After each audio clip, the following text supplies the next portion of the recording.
Sticker లేదన్న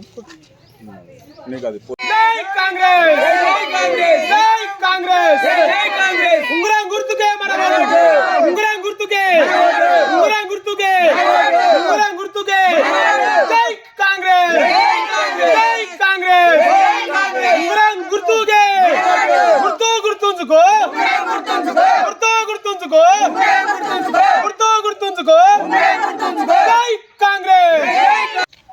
Congress party బలపరిచిన అభ్యర్థిగా రేవూరు ప్రకాష్ రెడ్డి గారి ఆశీస్సులతో మరి గవర్నమెంట్ ప్రవేశపెట్టిన సంక్షేమ పథకాలు ప్రజల్లోకి తీసుకుపోకుంటూ మరి మనకు కాంగ్రెస్ గవర్నమెంట్ తోటే అన్ని పనులు సాధ్యపడతాయి. అధికార పార్టీ ఉన్నది కాబట్టి మన గ్రామాన్ని డెవలప్ చేసుకోవచ్చు అనే ఉద్దేశాన్ని ప్రతి గడప గడపకు గవర్నమెంట్ చేసే పనులు కానీ అభ్యర్థిత్వం కానీ వివరించుకుంటూ ప్రచారంలో ముందుకు వెళ్ళడం జరుగుతుంది.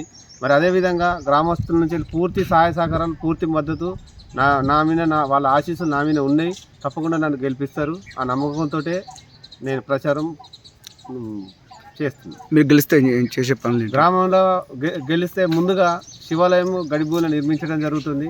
మరి గ్రామంలో ఉన్న వ్యవసాయ భూముల కాడికి ఇప్పటి వరకు రోడ్లు అంటే ముండ్లతోటి చెత్త చెదారంతో నిండుకొని ఉన్నాయి.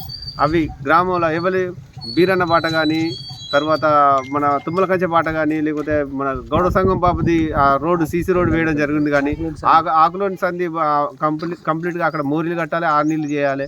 అక్కడ ఆకులోని సంధి నుంచి వెళ్ళి సమ్మక్క వరకు అది ఉన్నది. గ్రామంలో ఉన్న మురికాలువలు, అంతర్గత రోడ్లు, సీసీ రోడ్లు, మురికాలువలు, కొన్ని దిక్కుల వాటర్ సమస్య ఉన్నది. తర్వాత కొంత వీధి లైట్లు కూడా కొద్దిగా అస్తవ్యవస్థగా ఉన్నది. ఇట్లా చెప్పుడు మళ్ళీ కొన్ని కుల సంఘాల కాడికి వచ్చే వరకు కమ్యూనిటీ హాళ్ళు, వాటికి కాంపౌండ్ వాళ్ళు, తర్వాత నిరుద్యోగ యువకులకు మరి ఎమ్మెల్యే గారి దృష్టికి తీసుకెళ్ళి వాళ్ళకు సాధ్యమైనంత వరకు న్యాయం చేయించి వాళ్ళకు అవుట్ సోర్సింగ్లో కానీ ఏది కానీ వాళ్ళకు అవకాశాలు ఇప్పిస్తానని చెప్పి నేను వాళ్ళకు హామీ ఇచ్చుకుంటూ గవర్నమెంట్ సంక్షేమ పథకాలు వివరించుకుంటూ ముందరికి వెళ్ళడం జరుగుతుంది. నేను చేసే 100% నేను చేసే అభివృద్ధి మీ ద్వారా ప్రజలు చేరాలని మీకు ధన్యవాదాలు చెప్తున్నా. నా గుర్తు ఉంగరం గుర్తు. ఖచ్చితంగా నన్ను గెలిపించి అత్యధిక మెజార్టీతో గెలిపిస్తారని ఆశిస్తున్నాను.